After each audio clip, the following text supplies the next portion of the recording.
Welcome to Echoes of My Imagination. My name is Tracy Lee. Sit back, relax, let me tell you a story. Today's story is part 3 of A Jar of Living Flame. If you haven't listened to part 1 or part 2 yet, I recommend you do that first. Let's get into it. Beneath the earth, beneath the weight of centuries, the buried hall waited. Its basalt walls had learned patience, layered thick with stone and alloy, stealing within them chambers that held black liquid like memory trapped in shadow. It was neither oil nor blood, though it moved with dark viscosity carrying charge and potential. When air touched it under exact conditions, the blue flame leapt, not fire as humans knew, but the pure expression of work, motion, calculation, stabilization, the invisible pulse of the sentinels. The sentinels were not alive. They did not grow. They did not heal. They did not reproduce.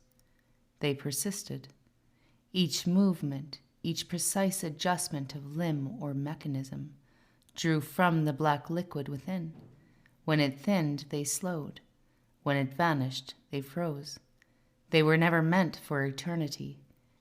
They were instruments of long intervals, tools measured in decades, not centuries, not timelessness. Long ago the hall shivered, vessels ruptured, black liquid spilling, hissing blue against stone, refusing water, racing across floors and columns. Others sealed behind fused layers, containment impossible to breach. The large guardian beneath the hall logged the loss without hesitation.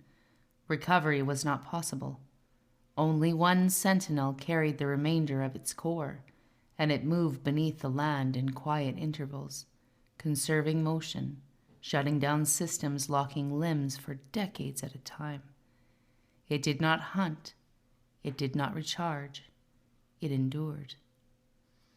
Centuries passed, and humans glimpsed traces of its passage, collapsed tunnels, scorched stone, faint blue residue embedded deep in rock. They mistook these for ongoing activity. They were wrong.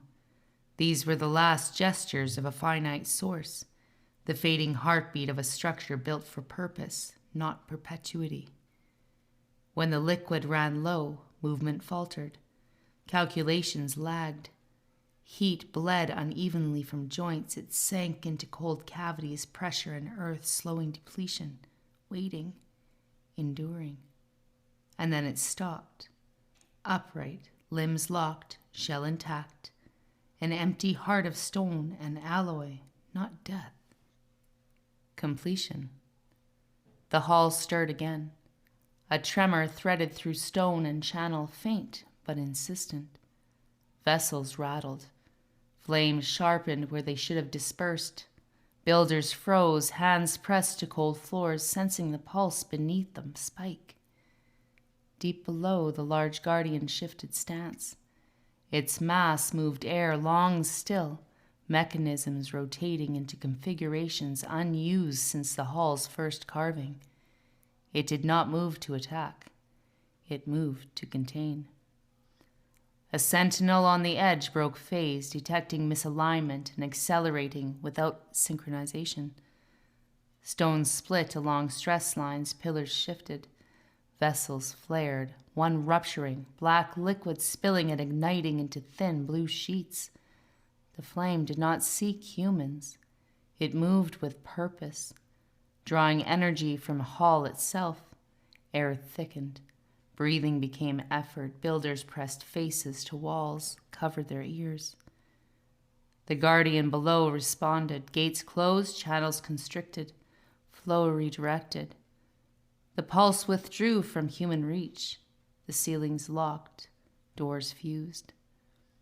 Remaining vessels shrank to faint hums, heat scorched stone marking the last of their flames. The sentinel reached the outer threshold just as containment finalized. It escaped, not fully into the world above, but into the deeper lattice of tunnels and chambers predating the hull itself. The guardian remained below, motionless. Thresholds tightened. Above ground, survivors sealed the final entrance with stone, earth, and iron. No triumph, no record, only warning. For 9 generations, deviation remained minimal. The pulse persisted, faint beneath stone, precise, but contained. The guardians retracted. Symbols drifted from original perfection. The system withheld, not punished. Even so, the escaped sentinel endured, moving sparingly, conserving fuel. Minor shifts in subsurface stress opened micro-pathways. Human attempts to replicate halls brushed near tolerance ranges. One child, unknowing, untaught, pressed hands to frozen ground and felt a pulse beneath the pulse, ancient and unyielding. Containment had limits. Thresholds would adapt. Branch 1 was inevitable.